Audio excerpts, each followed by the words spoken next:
Hello दोस्तों, कैसे हो आप लोग। आज से अपन ये लूसेंट सामान्य विज्ञान की जो बुक है इसके अपन ऑब्जेक्टिव लगाएंगे।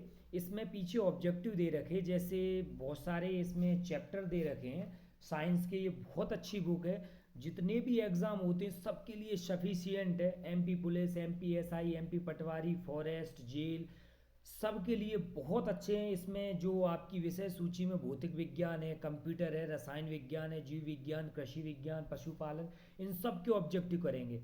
आज अपन भौतिक विज्ञान के सारे ऑब्जेक्टिव करेंगे इस एक वीडियो में। आपका जो फिजिक्स है, फिजिक्स पूरा एक वीडियो में कवर हो जाएगा। इन 300 क्वेश्चन जो ये हैं, ये मोस्ट इंपोर्टेंट क्वेश्चन है 300। इसमें पूरा फिजिक्स कंप्लीट हो जाएगा और ये काफ़ी आपके लिए महत्वपूर्ण हो सकते हैं। तो चलिए अब हम स्टार्ट करते हैं। पहला क्वेश्चन है, कार्य का मात्रक है। कार्य का मात्रक क्या होता है? कार्य का मात्रक होता है जूल। ऑप्शन नंबर है ए सही। दूसरा क्वेश्चन है, प्रकाश वर्ष इकाई है। प्रकाश वर्ष किसकी? ये है दूरी की। प्रकाश वर्ष दूरी मापने की इकाई है। अगला क्वेश्चन है, एम्पियर मात्रक है। एम्पियर किसका मात्रक होता है? ये होता है विद्युत धारा का। एम्पियर विद्युत धारा का मात्रक होता है। अगला क्वेश्चन देखते हैं, फोर्थ नंबर का। निम्नलिखित में से समय का मात्रक नहीं है। अधिवर्ष होता है, चंद्रमा होता है, और ये जो प्रकाश वर्ष है ये दूरी का मात्रक है, ये समय का मात्रक नहीं होता। पारसेक इकाई है। पारसेक दूरी की इकाई है। दूरी को पारसेक के द्वारा नापा जाता है। निम्नलिखित में से कौन सा एक सुमेलित नहीं है? मतलब इसमें से एक गलत है, बाकी तीन सही है। जो डेसिबल है ये ध्वनि की प्रबलता की इकाई है, ये बिल्कुल सही है। अश्वशक्ति शक्ति की इकाई है, ये भी सही है। समुद्री मील दूरी की इकाई है, ये भी सही है। और सेल्सियस उष्मा की इकाई है, ये गलत है। आपका ऑप्शन नंबर डी गलत है। तो इसका आंसर वैसे आएगा डी, क्योंकि इसमें सुमेलित नहीं है, ये पूछा था। अगला क्वेश्चन है आपके लिए।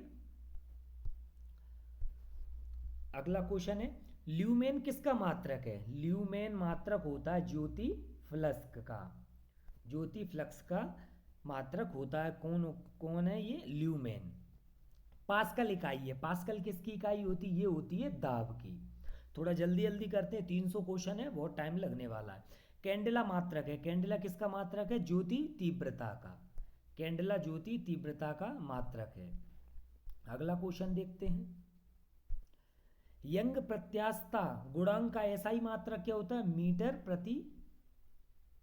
मीटर अपॉन ये न्यूटन अपॉन मीटर, ये होता है मीटर अपॉन मीटर। ठीक है।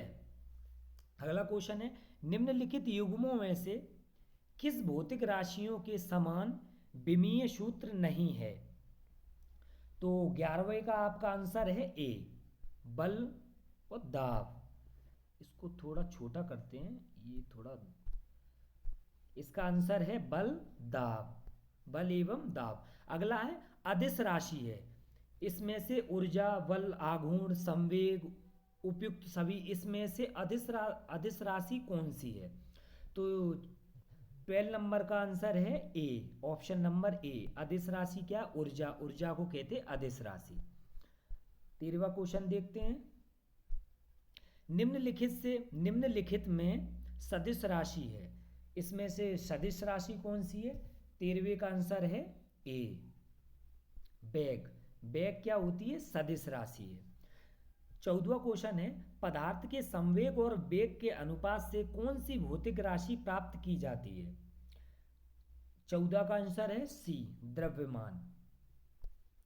15वां क्वेश्चन है, शून्य में स्वतंत्र रूप से गिरने वाली वस्तु की का, इसमें ऑप्शन है समान गति होती है, समान वेग होता है, समान त्वरण होता है, या समान बल होता है। तो अपना 15वें नंबर का आंसर है सी, समान त्वरण होता है। मतलब शून्य में स्वतंत्र रूप से गिरने वाली वस्तुओं का समान त्वरण होता है। ये मोस्ट इंपोर्टेंट क्वेश्चन पढ़ रहा है। पूरी पूरी फिजिक्स, इसमें पूरी फिजिक्स में आपको कवर करा दूंगा। या आपके सभी एग्जामों के लिए काफ़ी महत्वपूर्ण क्वेश्चन हो सकते हैं। 16वां 16वां क्वेश्चन है, जब 2 किलो वाले द्रव्यमान पर 15 न्यूटन का बल लगाया जाता है तो उत्पन्न होने वाला त्वरण होगा। तो उत्पन्न होने वाला त्वरण, इसका आंसर है 16 का ए, 2.5 मीटर प्रति वर्ग सेकेंड। ये इसका ऑप्शन है, ये इसका आंसर है। अब 17वां क्वेश्चन देखते हैं अपन। 1 सेकेंड। अब आपका 17वें नंबर का क्वेश्चन है, ये रहा। किसी भी स्थिर या गतिशील वस्तु की स्थिति और दशा में तब तक कोई परिवर्तन नहीं होता जब तक उस पर कोई बाह्य बल सक्रिय ना हो। यह कथन किसका है? न्यूटन, मतलब न्यूटन का गति विषयक प्रथम नियम है, या न्यूटन का द्वितीय नियम, न्यूटन का तृतीय नियम है, या गैलीलियो का गति विषयक नियम? ये क्या है? इसका 17वें का आंसर है ऑप्शन नंबर ए, न्यूटन का ये प्रथम नियम है। इसको विशेष ध्यान रखना। अगला क्वेश्चन आपका, रॉकेट किसके सिद्धांत पर कार्य करता है? जो रॉकेट होता है वो संवेग संरक्षण के सिद्धांत पर काम करता है। 18वें का आंसर है आपका डी सही। अगला क्वेश्चन देखते हैं। अश्व यदि एकाएक चलना प्रारंभ कर दे तो अश्वारोही के गिरने की आशंका का कारण है। तो ये कारण क्या है? ये 19 का आंसर है सी, विश्राम जड़त्व। इसका आंसर है विश्राम जड़त्व। अगला क्वेश्चन है, चलती हुई बस जब अचानक, मतलब इसका ये है, चलती हुई बस में जब अचानक ब्रेक लगती है तो उसमें बैठे हुए यात्री आगे की दिशा में गिरते हैं। तो इसके द्वारा समझाया जाए, मतलब तो क्या कारण है, क्यों आगे गिरते हैं? मतलब इन जो ऑप्शन दे रखे, तो इसमें से सही आंसर क्या है? मतलब किस नियम के कारण अपन ऐसे गिर जाते हैं चलती हुई बस में जब ब्रेक लगती है? तो 20 का आंसर है आपका न्यूटन का पहला नियम। क्योंकि अपन चल रहे हैं तो एकदम से अपना तो शरीर स्थिर है लेकिन बस तो चल रही है, तो अचानक बस रुकेगी तो अपना शरीर आगे की तरफ निकल जाता है थोड़ा। अगला क्वेश्चन है आपका 21वां। 1 सेकेंड, ये थोड़ा परेशान कर रहा है। 1 सेकेंड। आपका क्वेश्चन हो चुका था 20, अब है 21। बल का गुणनफल है ऑप्शन नंबर बी, द्रव्यमान और त्वरण। ये होता है बल का गुणनफल। 22वां क्वेश्चन है, शरीर का वजन ध्रुवों पर अधिकतम होता है। इसका ऑप्शन है बी सही, बाकी सब गलत है। जो शरीर का वजन होता है वो ध्रुवों पर अधिकतम होता है। अगला क्वेश्चन है आपके लिए 23 नंबर का क्वेश्चन है, किसी मनुष्य का भार पृथ्वी पर यदि 600 न्यूटन है तब चंद्रमा पर उसका भार कितना होगा? तो चंद्रमा पर उसका भार होगा 23 का है डी, 1/6 होता है चंद्रमा पे, इसलिए 100 न्यूटन होगा। अगला क्वेश्चन है, पृथ्वी की सतह पर किसी का भार 29.4 न्यूटन है तो उसका द्रव्यमान कितना होगा? तो उसका जो द्रव्यमान होगा, इसका 24 का आंसर है आपका बी, 3 किलोग्राम। अगले क्वेश्चन पे चलते हैं। यदि अंतरिक्ष यात्री पृथ्वी तल की तुलना में चंद्र तल पर अधिक ऊंची छलांग लगा सकता है, क्योंकि ये क्यों है ये आपको बताना है। 25 का है सी, इस कारण चंद्र तल पर गुरुत्वाकर्षण बल पृथ्वी तल की तुलना में अत्यल्प है, मतलब जो चंद्रमा का गुरुत्वाकर्षण है वो पृथ्वी के गुरुत्वाकर्षण से कम है, इसीलिए एक अंतरिक्ष यात्री पृथ्वी तल की तुलना में चंद्र तल पर अधिक ऊंची छलांग लगा सकता है, इसलिए। अगला क्वेश्चन है, 1 किलोग्राम राशि का वजन होता है, 1 किलोग्राम राशि का वजन कितना होता है? 26 का आंसर है आपका सी, 9.8 न्यूटन होता है। अगला क्वेश्चन है, जड़त्व आघूर्ण व कोणीय त्वरण का गुणनफल होता है। जड़त्व आघूर्ण व कोणीय त्वरण का गुणनफल होता है। ये क्या होता है इसमें से? ये 27 का आपका आंसर है बी, टॉर्क। अगला क्वेश्चन है आपके लिए, ये बार बार परेशान कर रहा। अगला क्वेश्चन है, जल के आयतन, 1 सेकेंड, जल के आयतन में क्या परिवर्तन होगा यदि तापमान 9 डिग्री सेल्सियस से गिराकर 3 डिग्री सेल्सियस कर दिया जाए? मतलब जो जल है उसके आयतन पे क्या परिवर्तन पड़ेगा अगर जो टेम्परेचर है आपका 9 डिग्री सेल्सियस से अगर 3 डिग्री कर दिया जाए? तो 28 का ऑप्शन है सी, आयतन पहले घटेगा और बाद में बढ़ेगा। इसका आंसर है सी। अगला है, एक बीकर में पानी पर बर्फ तैर रही है। जब बर्फ पूर्णतः पिघल जाएगी तो बीकर में पानी का तल बढ़ेगा घटेगा उतना ही रहेगा, या पहले बढ़ेगा बाद में घटेगा? तो 29 का आंसर है आपका सी, उतना ही रहेगा। अगर किसी बर्तन में, अगर जो जैसे कोई गिलास में आप पानी ले लो उसमें बर्फ डाल दोगे, उसका जितना तल है ना आप नाप लेना, अगर बर्फ पिघल जाएगी ना तो उतना ही रहेगा। क्योंकि बर्फ का 10% हिस्सा ऊपर रहता है, बाकी 90% जो बर्फ रहती है वो नीचे रहती, नीचे हिस्सा अगर पानी में तैर रही है तो। अगला क्वेश्चन है आपका, जब किसी बोतल में पानी भरा जाता है और उसे जमने दिया जाता है तो बोतल टूट जाती है क्योंकि पानी जमने पर फैलता है, बोतल हिमांक पर सिकुड़ती है। इसका आंसर है आपका 30 का है आंसर ए, पानी जमने पर फैलता है। जब पानी जमता है तो फैल जाता है, इसलिए बर्फ टूट जाती है। इसलिए जो बोतल टूट जाती है, क्योंकि अपन फ्रिज में अगर अपन बोतल पानी की भर के रख देते हैं और उसके बाद जब आप देखो कि बोतल कभी चटक जाती है अगर आप फुल भर के रखोगे तो। अगला क्वेश्चन है, सड़क पर चलने की अपेक्षा बर्फ पर चलना कठिन है क्योंकि? ये क्वेश्चन अपने MPSI में ये क्वेश्चन आया था। बर्फ पर चलने की अपेक्षा, सड़क पर चलने की अपेक्षा बर्फ पर चलना कठिन होता है क्योंकि 31 का आंसर है डी, बर्फ में सड़क की अपेक्षा घर्षण कम होता है इसीलिए। क्योंकि रोडों पे गाड़ियां चलती हैं तो मोटरसाइकिल का उनके टायर में और रोड के बीच जो घर्षण होता है ना, इसी चक्कर में नहीं फिसलते। अगला क्वेश्चन है आपका, एक नदी में चलता हुआ जहाज समुद्र में आता है तब जहाज का स्तर क्या हो जाता है?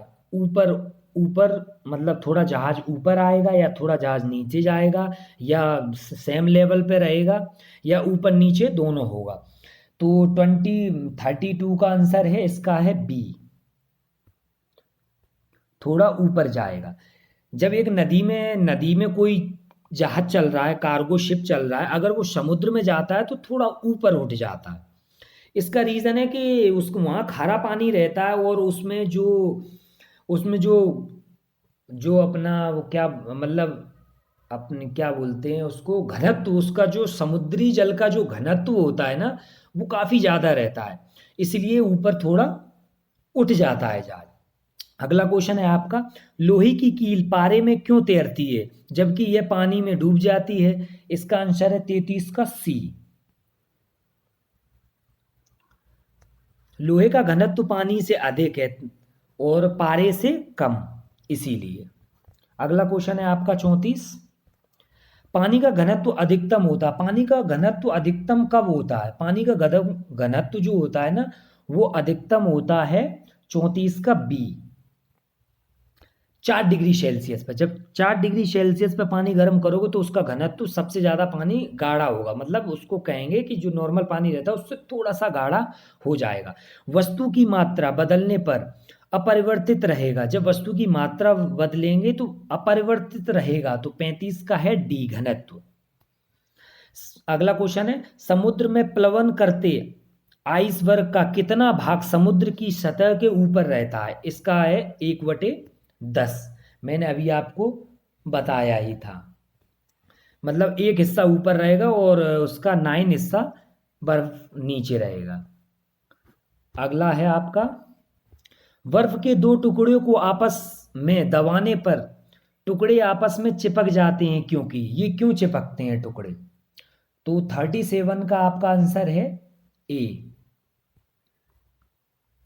दाब अधिक होने से बर्फ का गलनांक घट जाता है, इसलिए वो आपस में चिपक जाते हैं। अगला क्वेश्चन है, हवाई जहाज से यात्रा करते समय पेन से स्याही निकलने लगती है। हवाई जैसे नाक से खून भी आता है कई लोगों को, क्योंकि वहाँ प्रेशर ज़्यादा रहता है इसी कारण। तो 38 का आपका आंसर है ए, वायु दाब में कमी के कारण, क्योंकि ऊपर जो दाब होता है ना वो कम होता है। और अब वा 1 सेकेंड, ये और परेशान करता है बार बार। वायु दाब कम होता है जो 1 सेकेंड, हवाई जहाज में यात्रा करते समय पेन से स्याही निकलने लगती है। तो 38 का आपका ए, वायु दाब में कमी के कारण। वायुयान के बाहर वायु दाब कम होता है और अपने वायुयान के अंदर प्रेशर ज़्यादा होता है, इसलिए ऐसा होता है। अगले क्वेश्चन की तरफ चलते हैं। ऊंचाई की जगहों पर पानी 100 डिग्री सेल्सियस के नीचे के तापमान पर क्यों उबलता है? इसका रीजन है 39 का जो आपका आंसर है उस ए। 1 सेकेंड, आपका आंसर है ए। ये सेट नहीं हो रहा, 1 सेकेंड, क्योंकि वायुमंडलीय दाब कम हो जाता है, अतः उबलने का बिंदु नीचे आ जाता है, इसलिए 100 डिग्री सेल्सियस पे पानी उबलने लग जाता है। अगला क्वेश्चन देखते हैं। साबुन के बुलबुले के अंदर का दाब 40 का है ए, वायुमंडलीय दाब से अधिक होता है। थोड़ा सा इसको कम करते हैं। और साबुन के बुलबुले के अंदर का दाब वायुमंडलीय दाब से अधिक होता है, इसका आंसर है ए। अब 41 का पढ़ते हैं। वायु दाब मापी की रीडिंग में अचानक गिरावट इस बात का संकेत है कि मौसम, 41 का डी, तूफान होगा। मतलब अगर वायु दाब मापी की रीडिंग में अचानक गिरावट आए तो समझ जाना कि तूफान आने वाला है। अब आपका अगला क्वेश्चन है, प्रेशर कुकर में खाना जल्दी पकता है क्योंकि अधिक दाब पर पानी अधिक तापक्रम पर उबलने लगता है, क्योंकि उसमें प्रेशर कुकर में दाब भी ज़्यादा होता है और पानी तेजी से उबलने लगता है। इसको ऑप्शन नंबर बी। अगला क्वेश्चन है आपका, थोड़ा इसको छोटा करते हैं। हाइड्रोजन से भरा रबड़ का गुब्बारा वायु में ऊपर जाकर फट जाता है, क्योंकि आपने देखा हो कई जो मतलब लोग होते हैं, कुछ एस्ट्रोनॉट भी होते हैं जो पृथ्वी की कक्षा की पिक्चरें खींचने के लिए हाइड्रोजन से भरा गुब्बारा और उसमें लटक के जाते हैं, वो बहुत ऊपर जाता है। तो क्या है, हाइड्रोजन से भरा रबड़ का गुब्बारा वायु में ऊपर जाकर फट जाता है, क्योंकि ऑप्शन है डी, वायुदाब घट जाता है, वायुदाब घट जाता है इसलिए। अगला क्वेश्चन है, सूर्य में निरंतर ऊर्जा का सृजन किस कारण होता रहता है? जो सूर्य में निरंतर ऊर्जा, मतलब सूर्य से अपन को ऊर्जा मिलती रहती है, वो क्यों? क्योंकि नाभिकीय संलयन की प्रक्रिया चल रही है, इसलिए। चाबी भरी घड़ी में कौन सी ऊर्जा होती है? जो चाबी भरी घड़ी होती है उसमें ऊर्जा होती है स्थितिज ऊर्जा। अगले क्वेश्चन पे चलते हैं। जब हम रबड़ के गद्दे वाले सीट पर बैठते हैं या गद्दे पर लेटते हैं तो उसका आकार परिवर्तित हो जाता है, ऐसे पदार्थ में पाया जाता है, मतलब ऐसा क्यों होता है? तो 46 का है बी, स्थिति ऊर्जा के कारण। जब हम रबड़ के रबड़ के गद्दे वाले शीट पर बैठते हैं या गद्दे पर लेटते हैं तो उसका आकार परिवर्तित हो जाता है। ऐसे पदार्थ में पाया जाता है, स्थितिज ऊर्जा पाई जाती इस कारण। निम्नलिखित में से इनमें किसमें गतिज ऊर्जा नहीं है? गतिज ऊर्जा किसमें नहीं है? इसका 47 का डी। खिंचा हुआ धनुष, खिंचे हुए धनुष में गतिज ऊर्जा नहीं होती। चली हुई गोली, चलता हथौड़ा, इसमें सब में होती है, इसमें नहीं होती। अगला क्वेश्चन है, जब एक चल वस्तु की गति दुगनी हो जाती है तो उसकी गतिज ऊर्जा 48 का है आपका बी, चौगुनी हो जाती है। एमपी पुलिस और एमपीएसआई में दोनों में ये वाला क्वेश्चन आया है। अगला क्वेश्चन मैं आपको बताता हूँ, ग्रुप डी वाले हों और अपने एसएससी जीडी सभी के लिए काफ़ी महत्वपूर्ण सेशन है। निम्नलिखित में से कौन सा नियम इस कथन को वैध ठहराता है कि द्रव्य का ना तो सृजन किया जा सकता है और ना ही विनाश? तो 49 का आपका आंसर है ए, ऊर्जा संरक्षण का नियम ये सब बताता है। 50वां क्वेश्चन है, साइकिल चलाने वाला मोड़ लेते, मतलब साइकिल चलाने वाला मोड़ लेते समय क्यों झुकता है? मतलब साइकिल चलाते जो अपन तेजी से कहीं मुड़ना हो तो अपन थोड़ी साइकिल को झुका लेते, ऐसा क्यों करते हैं अपन? ऐसा करते हैं, ऑप्शन नंबर इसका है बी, वह झुकता है ताकि गुरुत्व केंद्र आधार के अंदर बना रहे, वो उसे गिरने से बचाए, इसलिए। अगला क्वेश्चन है, दूध से क्रीम निकालने में कौन सा बल कार्य करता है? जो दूध से क्रीम निकालते हैं उसमें बल कार्य करता है अपकेंद्रीय बल। अगला क्वेश्चन है, जब एक पत्थर को चांद की सतह से पृथ्वी पर लाया जाता है तो, जब एक पत्थर को चांद की सतह से पृथ्वी पर लाया जाता है तो उसका द्रव्यमान क्या होगा? मतलब तो आगे बताइए, इसका 52 का है बी, उसका भार बदल जाएगा परंतु द्रव्यमान नहीं। उसका जो वजन है ना वो कम हो जाएगा या बढ़ जाएगा, लेकिन उसका जो द्रव्यमान है उसका आकार नहीं बदलेगा। 53 नंबर का क्वेश्चन, किसी लिफ्ट में बैठे हुए व्यक्ति को अपना भार कब अधिक मालूम होता है? ये मालूम होता है, इसका 53 का है आपका बी, जब लिफ्ट त्वरित गति से ऊपर जा रही हो, तब जो लिफ्ट में बैठा व्यक्ति हो उसका भार जो है ना अधिक मालूम होता है उसे। अगला क्वेश्चन है, एक लिफ्ट में किसी व्यक्ति का प्रत्यक्ष भार वास्तविक भार से कम होता है जब लिफ्ट जा रही हो त्वरण के साथ नीचे, तब ऐसा होता है। अब अगला क्वेश्चन है, पृथ्वी के गुरुत्वाकर्षण का कितना भाग चंद्रमा के गुरुत्वाकर्षण के सबसे नजदीक है? 1/6। लोलक की कलाविधि, मतलब जो लोलक की टाइम पीरियड क्या होता है? तो आपने घड़ी में पेंडुलम वो देखे होंगे, वही उसी के बारे में ये बता रहा है। 56 का है बी, लंबाई के ऊपर निर्भर करता है, कितना लंबा उसके ऊपर निर्भर करता है। लोलक की कला अवधि मतलब टाइम पीरियड। अगला क्वेश्चन है आपका, लोलक घड़ियां गर्मियों में क्यों सुस्त पड़ जाती हैं? तो 57 का है सी, लोलक की लंबाई बढ़ जाती है। 1 सेकेंड, इसमें मैं आपको कुछ सेकेंड ऑप्शन रख रहा हूं, क्योंकि लोलक की घड़ियां गर्मियों में क्यों सुस्त हो जाती हैं? तो अपना 57 का है सी, ऑप्शन नंबर सी, लोलक की लंबाई बढ़ जाती है और जिससे इकाई दोलन में लगा हुआ समय बढ़ जाता है, इसलिए। अगला क्वेश्चन है, किसी तरल लोलक की लंबाई 4% बढ़ा दी जाए तो उसका आवर्तकाल कितना हो जाएगा? उसका आवर्तकाल हो जाएगा 2% बढ़ जाएगा, ऑप्शन नंबर बी।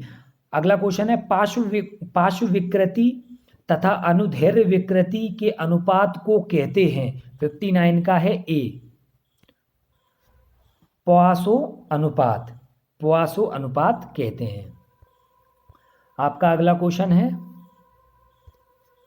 वर्षा की बूंद गोलाकार होती हैं, जो वर्षा की बूंद होती है वो गोलाकार क्यों होती हैं? वो सतही तनाव के कारण, मतलब जो पृष्ठ तनाव होता है उसके जो सतह का तनाव होता है उसके कारण वो पृष्ठ तनाव ही कहते हैं इसको। सतही तनाव के कारण वर्षा की जो बूंदें गोलाकार होती हैं।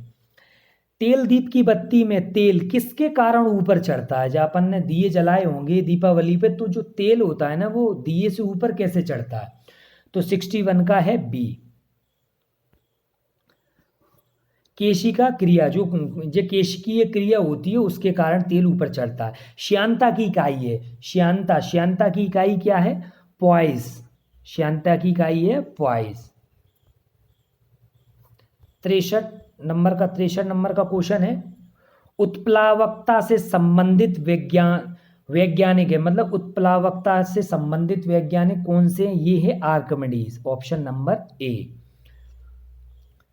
इसका ऑप्शन ए है। अगला क्वेश्चन है, महान वैज्ञानिक आर्किमिडीज संबंधित हैं। जो आर्किमिडीज हैं ये संबंधित हैं जर्मनी से, ये जर्मनी के रहने वाले हैं। ऑप्शन नंबर है इसका बी। ध्वनि तरंगों की प्रकृति होती है, ध्वनि तरंगों की प्रकृति होती है अनुदैर्ध्य, ऑप्शन नंबर बी। अगला क्वेश्चन है, अपने उड़ान पथ में अवरोधकता की पहचान के लिए चमगादड़ निम्नलिखित तरंगों में से कौन सी एक तरंग का उपयोग करता है? चमगादड़ करता है पराश्रव्य तरंग का उपयोग। अगला क्वेश्चन है,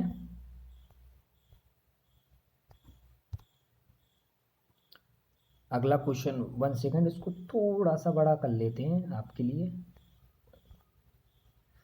यही दिक्कत बार बार आती है इसमें।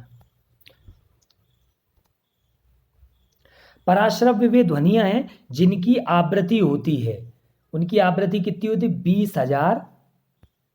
ऑप्शन नंबर है 1 सेकेंड, ऑप्शन नंबर है इसका ए।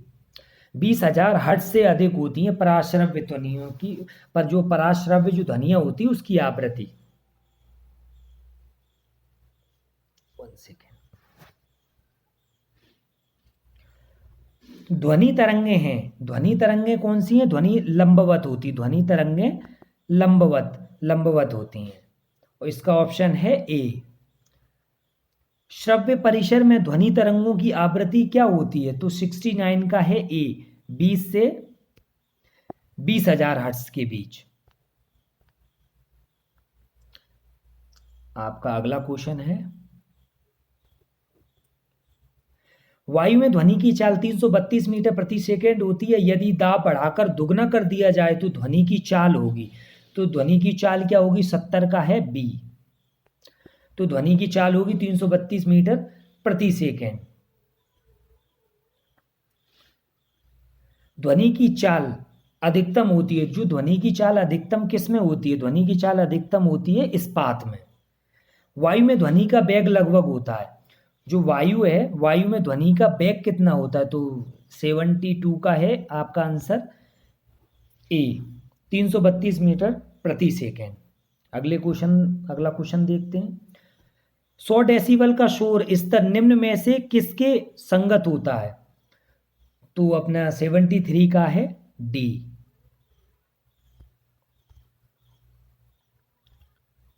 73 का डी, किसी मशीन की दुकान से आने वाले शोरगुल के बराबर। यदि सितार और बांसुरी पर एक ही स्वर बजाया जाए तो उस तो उनसे उत्पन्न ध्वनि का भेद निम्नलिखित में अंतर के कारण किया जा सकता है। तो 74 का है डी, केवल ध्वनि गुणता। 75 देखते हैं, एक जेट वायुयान 2 माच के वेग से हवा में उड़ रहा है, जब ध्वनि का वेग 332 मीटर प्रति सेकेंड है तो वायुयान की चाल कितनी होगी? तो 75 का आंसर है डी। तो 75 का आपका आंसर है ऑप्शन नंबर डी। डेसिबल इकाई का प्रयोग किया जाता है, जो डेसिबल इकाई होता है उसका किस चीज में प्रयोग किया? 76 का है आपका सी, ध्वनि की तीव्रता के लिए डेसिबल इकाई का उपयोग किया जाता है। ध्वनि तरंगें किसके कारण प्रतिध्वनि उत्पन्न करती है, मतलब जो रिटर्न ध्वनि आती है वो किसके कारण करती हैं? वो करती हैं परावर्तन के कारण। 78 नंबर क्वेश्चन, जो सोनार होता है वो अधिकांश प्रयोग में लाया जाता है, वो प्रयोग में लाया जाता है नौसैनिक संचालकों के लिए। जो अपने नेवी वाले होते हैं वो इसका यूज करते हैं। किसी किसी ध्वनि स्रोत की आवृत्ति में होने वाले उतार चढ़ाव को कहते हैं, इसको कहते हैं अपन डॉपलर प्रभाव। पास आती हुई रेलगाड़ी की सीटी की आवृत्ति या क्षीणता बढ़ती जाती है, ऐसा किस परिघटना के कारण होता है? ये होता है 80 का ऑप्शन बी, डॉपलर प्रभाव के कारण। अगला क्वेश्चन है, केल्विन मान से मानव शरीर का सामान्य ताप होता है, तो 81 का है डी, 310 केल्विन जो अपना जो टेम्परेचर रहता है शरीर का। कितना तापमान होने पर पाठ्यांक सेल्सियस और फ़ारेनहाइट तापमापियों में एक ही रहेगा? तो 82 का है ए, -40 डिग्री होने पर एक ही रहेगा। न्यूनतम संभवतः ताप होता, सबसे कम ताप कितना होता है?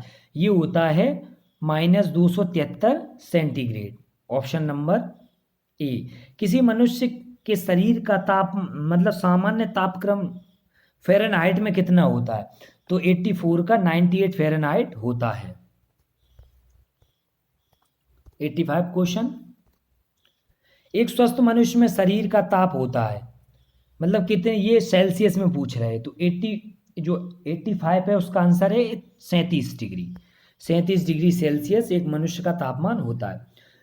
86 क्वेश्चन है, ठंड के दिनों में लोहे के गुटके और लकड़ी के गुटके को प्रातः काल में छुए तो लोहे का गुटका ज़्यादा ठंडा लगता है, क्योंकि ये लगता है लकड़ी की तुलना में लोहा ऊष्मा का अच्छा चालक है, इसका ऑप्शन है बी। आणविक संचलन के द्वारा ऊष्मा का संचरण क्या कहलाता है? ये कहलाता है 87 का बी, संवहन। अगला क्वेश्चन आपके लिए ये रहा, निम्नलिखित द्रवों में कौन सा ऊष्मा का बहुत अच्छा चालक है? ये चालक है पारा। समान मोटाई के कपड़े की दो परतें उसके 2 गुने मोटाई के कपड़े की एक परत से अधिक ऊष्मा अवसरण प्रदान करती है, इसका क्या कारण है? इसका जो कारण है 89 का है ए। दोनों परतों के बीच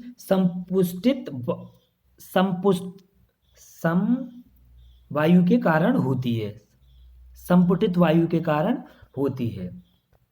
अगला क्वेश्चन है आपका, ग्रीष्म काल में हमें सफेद वस्त्र धारण करने की सलाह दी जाती है,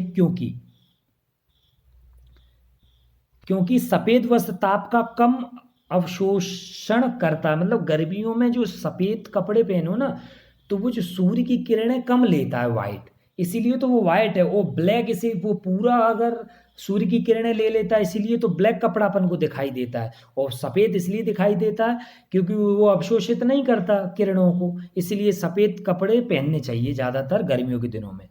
91वां क्वेश्चन है, न्यून तापमानों का अनुप्रयोग होता है।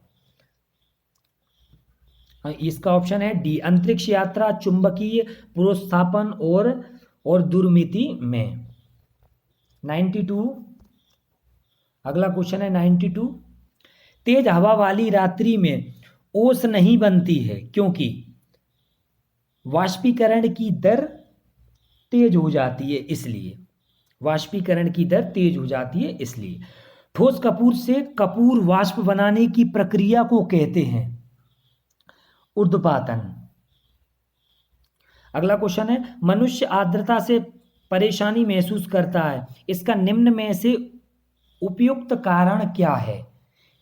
उपयुक्त कारण है पसीने की आर्द्रता के कारण वाष्पित नहीं होता। अगला क्वेश्चन है, किसी द्रव्य का उसके क्वथनांक से पूर्व उसके वाष्प में बदलने की प्रक्रिया को क्या कहते हैं? ये कहते हैं वाष्पीकरण। पहाड़ों पर पानी निम्नलिखित तापमान पर उबलने लगता है 100 डिग्री सेल्सियस से कम तापमान पे। भाप से हाथ अधिक जलता है अपेक्षा उबलते जल से, क्योंकि मतलब भाप से अपन को ज़्यादा हाथ जलन होती है और जैसे पानी से जल जाए तो कम जलन होती है। ये किस कारण होता है? तो 97 का है ए, भाप में गुप्त ऊष्मा होती है इसलिए। अगला क्वेश्चन है, ऊष्मागतिकी का प्रथम नियम किस अवधारणा की पुष्टि करता है? ये 98 का है, ऊर्जा संरक्षण की गति का पुष्टि करता है। प्रकाश तरंग किस प्रकार की तरंग है? जो प्रकाश तरंग होती है वो किस प्रकार की तरंग है? वो है अनुप्रस्थ तरंग। प्रकाश विकिरण की प्रकृति होती है, प्रकाश विकिरण की जो प्रकृति होती है वो तरंग एवं कण दोनों के समान होती है। 100 क्वेश्चन हो चुके, अब 101वां क्वेश्चन, माध्यम के तापमान में वृद्धि के साथ प्रकाश की गति बढ़ती है। माध्यम के तापमान में मतलब माध्यम के तापमान में वृद्धि के साथ प्रकाश की गति बढ़ती है। प्रकाश की गति कितनी होती है? 3 × 10 की पावर 8 मीटर प्रति सेकेंड। सूर्य ग्रहण होता है जब, सूर्य ग्रहण कब होता है? तो 103 का ए, चंद्रमा जब सूर्य और पृथ्वी के बीच आ जाता है तब सूर्य ग्रहण होता है।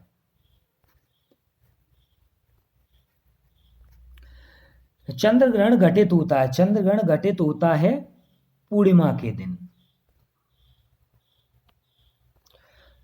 दिन।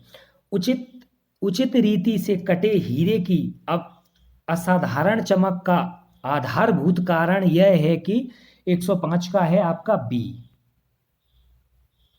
उसका अति उच्च अपवर्तन सूचकांक होता है, इसलिए उचित रीति से कटे हीरे की असाधारण चमक का आधारभूत कारण यही होता है, उसका जो अति उच्च अपवर्तन सूचकांक होता है इसके कारण।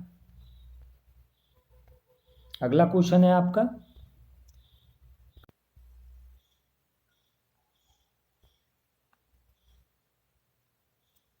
मरे गए।